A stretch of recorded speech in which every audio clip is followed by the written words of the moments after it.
2026 ಹೊಸ ವರ್ಷಕ್ಕೆ ಇನ್ನೇನು ಸ್ವಲ್ಪ ದಿನಗಳು ಮಾತ್ರ ಬಾಕಿ ಇದೆ. ದಿನಗಣನೆ ಶುರುವಾಗಿದೆ. ಈ ಬೆನ್ನಲ್ಲೇ ಬೆಂಗಳೂರಿನಲ್ಲಿ ಡ್ರಗ್ಸ್ ಫ್ಯಾಕ್ಟರಿ ಪತ್ತೆ ಆಗಿರೋದು ಆತಂಕದ ವಿಚಾರ ಆಗಿದೆ.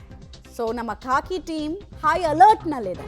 ಪೊಲೀಸ್ ಕಮಿಷನರ್ ಆಫೀಸ್ನಲ್ಲಿ ಹೋಮ್ ಮಿನಿಸ್ಟರ್ ಮೀಟಿಂಗ್ ಅನ್ನ ಮಾಡಿದ್ರು ಅನ್ನೋದ್ರ ಮಾಹಿತಿ. ಕಮಿಷನರ್, ಹಿರಿಯ ಅಧಿಕಾರಿಗಳು, ಡಿಸಿಪಿ, ಎಸಿಪಿಗಳ ಜೊತೆಗೆ ಪರಮೇಶ್ವರ್ ಅವರು ಸಭೆಯನ್ನ ನಡೆಸ್ತಾ ಇದ್ದಾರೆ.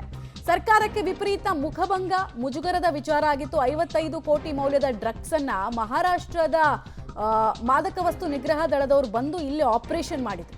ಈ ವಿಚಾರ ರಾಷ್ಟ್ರಾದ್ಯಂತ ಸಂಚಲನ ಕಾರಣ ಆಗ್ತಾ ಇದೆ. ಮತ್ತು ಇನ್ನೊಂದು 2-3 ದಿನ ಬಾಕಿ ಇರೋದ್ರಿಂದ ನಶೆಯಲ್ಲಿ ಮಿಂದೇಳುವ ಸಾಧ್ಯತೆ ಇದೆ ಯುವ ಸಮುದಾಯ. ಹೀಗಾಗಿ ಅದನ್ನು ತಡೆಗಟ್ಟೋ ನಿಟ್ಟಿನಲ್ಲಿ ಮೀಟಿಂಗು ಅಂತ ಹೇಳ್ತಿದ್ದಾರೆ. ಅಟ್ ದ ಸೇಮ್ ಟೈಮ್ ಸರ್ಕಾರದ ವೈಫಲ್ಯ, ಅದರಲ್ಲೂ ಪೊಲೀಸ್ ಅಧಿಕಾರಿಗಳ ವೈಫಲ್ಯ ಇಲ್ಲಿ ಎದ್ದು ಕಾಣಿಸ್ತಾ ಇದೆ. ನಮ್ಮ ಆಂಟಿ ನಾರ್ಕೋಟಿಕ್ಸ್ ವಿಂಗ್ ಗೊತ್ತಾಗದೇ ಇರೋದು, ಇಲ್ಲಿ ಟಿಪ್ ಸಿಗದೆ ಇರೋದು, ಮಹಾರಾಷ್ಟ್ರದ ಪೊಲೀಸರಿಗೆ ಸಿಕ್ತು, ಅವ್ರ ಕಾರ್ಯಾಚರಣೆ ನಡೆಸಿದ್ರು ಅಂದರೆ ಏನರ್ಥ? ಪೊಲೀಸ್ ಫೇಲ್ಯೂರ್ ಅನ್ನೋದು ಅರ್ಥ ಅಲ್ವಾ? ಹೀಗಾಗಿ ಈ ರೀತಿ ತಪ್ಪುಗಳು ಮರುಕಳಿಸದೇ ಇರೋ ನಿಟ್ಟಿನಲ್ಲಿ ಇಂಪಾರ್ಟೆಂಟ್ ಮೀಟಿಂಗ್ಗಳನ್ನು ಮಾಡ್ತಿದ್ದಾರೆ. ಆಮೇಲೆ ಈ ರೀತಿ ಡ್ರಗ್ಸ್ ಎಲ್ಲ ಪತ್ತೆ ಆದರೆ ಯಾರ್ದು ಜವಾಬ್ದಾರಿ? ಆಯಾ ವಿಭಾಗದ ಪೊಲೀಸ್ ಅಧಿಕಾರಿಗಳದ್ದು ಜವಾಬ್ದಾರಿ.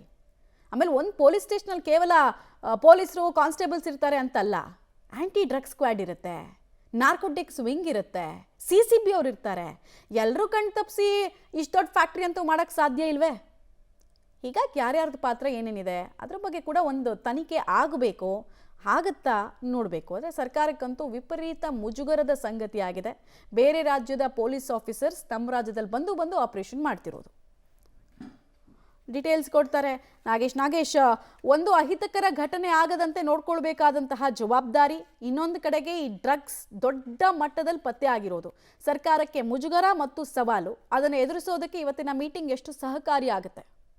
ಮಮತಾ, ಖಂಡಿತವಾಗ್ಲೂ ಈಗಾಗಲೇ ಹೊಸ ವರ್ಷ ಸಮೀಪಿಸುತ್ತಿರುವ ಹಿನ್ನೆಲೆಯಲ್ಲಿ ಬೆಂಗಳೂರು ಪೊಲೀಸರು ಬೆಂಗಳೂರಿಗೆ ಡ್ರಗ್ಸ್ ಬರದೆ ಹಾಗೆ ತಡೆಗಟ್ಟಬೇಕು ಅಂತ ಹೇಳಿ ರಾತ್ರೋಯಿಡೀ ನಾವು ಕೆಲಸ ಮಾಡ್ತಾ ಇದ್ದೀವಿ ಅನ್ನುವಂಥ ಮಾತನ್ನು ಸ್ವತಃ ಕಮಿಷನರ್ ಅವರೇ ಹೇಳಿದರು. ಆದರೆ ಮಹಾರಾಷ್ಟ್ರ ಪೊಲೀಸರು ಬೆಂಗಳೂರಿನ ಹೊರಭಾಗದಲ್ಲಿ ಬಂದು 3 ಡ್ರಗ್ಸ್ ಫ್ಯಾಕ್ಟ್ರಿಗಳನ್ನು ಸೀಜ್ ಮಾಡಿರುವಂಥದ್ದು, ಇದು ಎಲ್ಲೋ ಒಂದು ಕಡೆ ಬೆಂಗಳೂರು ಪೊಲೀಸರಿಗೆ ದೊಡ್ಡ ಮುಜುಗರವನ್ನು ಉಂಟು ಮಾಡಿರುವಂಥದ್ದು. ಅದರಲ್ಲೂ ಕೂಡ ಸರ್ಕಾರಕ್ಕೂ ಕೂಡ ಇದು ದೊಡ್ಡ ಮಟ್ಟದ ಹೊಡೆತ ಕೊಡುವಂಥ ಸಾಧ್ಯತೆ ಇರುತ್ತದೆ. ಯಾಕಂದರೆ ಬೆಂಗಳೂರಿನ ಹೊರವಲಯದಲ್ಲಿ ಬೆಂಗಳೂರಿನ ಪೊಲೀಸರು ಇರ್ತಾರೆ, ಲೋಕಲ್ ಆವಲಹಳ್ಳಿ ಪೊಲೀಸರು, ಕೊತ್ನೂರು, ಹೆಣ್ಣೂರು, ರಾಮಮೂರ್ತಿ ನಗರ ಪೊಲೀಸರು, ಇವರೆಲ್ಲ ಇರುವ ನದ್ದೆ ಜೊತೆಗೆ ಈಗಾಗಲೇ ಬೆಂಗಳೂರಿನ CCB ಪೊಲೀಸರು ಕೂಡ ಆಂಟಿ ನಾರ್ಕೋಟಿಕ್ಸ್ ವಿಂಗ್ಸ್ ಇರುತ್ತೆ. ಅಂದರೆ ಡ್ರಗ್ಸನ್ನು ಎಲ್ಲೆಲ್ಲಿ ಸಾಗಿಸ್ತಾರೆ, ಎಲ್ಲಿ ಮಾರಾಟವಾಗ್ತಿದೆ ಅನ್ನುವಂಥದ್ದನ್ನು ಪತ್ತೆ ಹಚ್ಚಲಿಕ್ಕೆ ಕೂಡ ಒಂದು ಪ್ರತ್ಯೇಕ ತಂಡ ಇರುತ್ತೆ. ಆದರೂ ಕೂಡ ಈ ಬೆಂಗಳೂರಿನ ಹೊರವಲಯದಲ್ಲಿರುವಂಥ ಈ 3 ಡ್ರಗ್ಸ್ ಫ್ಯಾಕ್ಟ್ರಿಗಳ ಬಗ್ಗೆ ಒಬ್ಬರಿಗೂ ಕೂಡ ಮಾಹಿತಿ ಇಲ್ಲ. ಜೊತೆಗೆ ಒಂದು ದುರಂತ ಏನಂದರೆ ಬೆಂಗಳೂರು ಪೊಲೀಸರು ಜೊತೆಗೆ ಲೋಕಲ್ ಪೊಲೀಸರಿಗೆ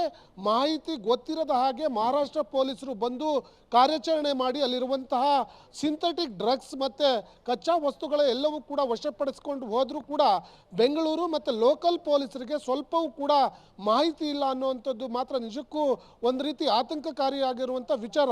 ಬೆಂಗಳೂರಿನಲ್ಲಿ ಬೇರೆ ರಾಜ್ಯದ ಪೊಲೀಸರು ಬಂದು ಇರುವಂಥ ಡ್ರಗ್ಸ್ ಫ್ಯಾಕ್ಟ್ರಿಯನ್ನು ಪತ್ತೆ ಮಾಡಿ ಅದರಲ್ಲಿರುವಂಥ ಕಚ್ಚಾ ವಸ್ತುಗಳನ್ನು ತೆಗೆದುಕೊಂಡು ಹೋದರೂ ಕೂಡ ಬೆಂಗಳೂರು ಲೋಕಲ್ ಪೊಲೀಸರಿಗೆ ಮತ್ತು CCB ಪೊಲೀಸರಿಗೆ ಯಾವುದೇ ರೀತಿಯ ಮಾಹಿತಿ ಇಲ್ಲ ಅನ್ನುವಂಥದ್ದು ಕೂಡ ಬಹಳ ಆತಂಕಕಾರಿ ವಿಚಾರ.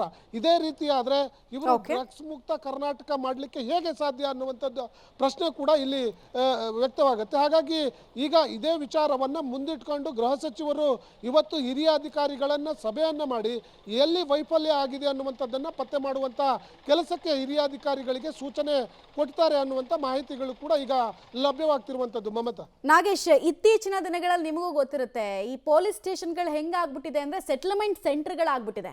ಅಲ್ಲಿ ರಿಯಲ್ ಎಸ್ಟೇಟ್ ವ್ಯವಹಾರಗಳು, ಲಿಟಿಗೇಷನ್ ಪ್ರಾಪರ್ಟಿಗಳು ಸೆಟ್ಲ್ ಆಗ್ತವೆ. ಆಮೇಲೆ ಪೆಟ್ಟಿ ಕೇಸ್ಗಳಿದ್ರೆ ಅವ್ರವ್ರ ಮಧ್ಯೆ ವ್ಯವಹಾರ ಕುದುರಿಸ್ಬಿಟ್ಟು ಇವರು ಕೇಸ್ ಮಾಡದಿರೋ ರೀತಿ ನೋಡ್ಕೊಳ್ತಾರೆ. ಸೊ ಇವರು ಇದರಲ್ಲಿ ತುಂಬ ಬ್ಯುಸಿ ಇದ್ದಾರೆ. ಇನ್ನು ಇಷ್ಟು ದೊಡ್ಡ ಸಮಸ್ಯೆ ಬಗ್ಗೆ ಇವ್ರು ಹೆಂಗೆ ಫೋಕಸ್ ಮಾಡ್ತಾರೆ?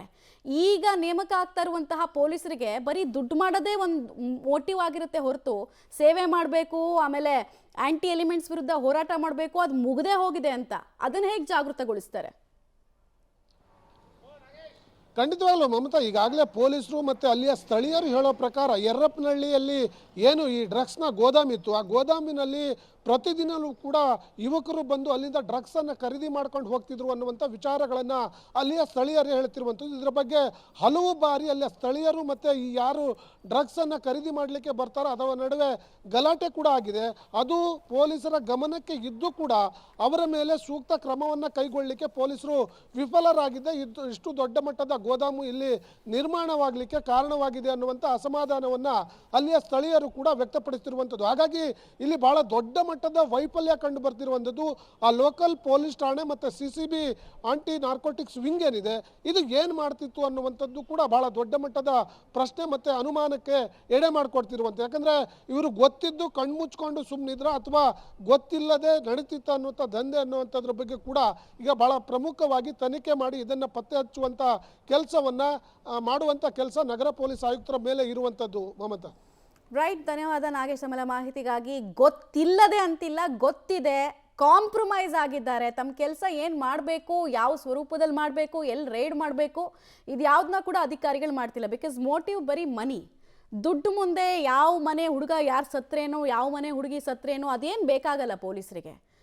ಜನಪರ ಕಾಳಜಿ ಇರೋದಂತೂ ಇಲ್ಲಿ ಶೂನ್ಯವಾಗಿ ಕಾಣಿಸ್ತಾ ಇದೆ ನಮಗೆ. ಇದರ ಪರಿಣಾಮ ಏನು? ಬೇರೆ ಪೊಲೀಸ್ನವರು ಬಂದು ರಾಜ್ಯದ ಮಾನವನ್ನ ಹಿಂಗೆ ಸರ್ಚ್ ಮಾಡೋದ್ರ ಮೂಲಕ ತೆಗೆದು ಹೋಗ್ತಿದ್ದಾರೆ ಅಷ್ಟೇ.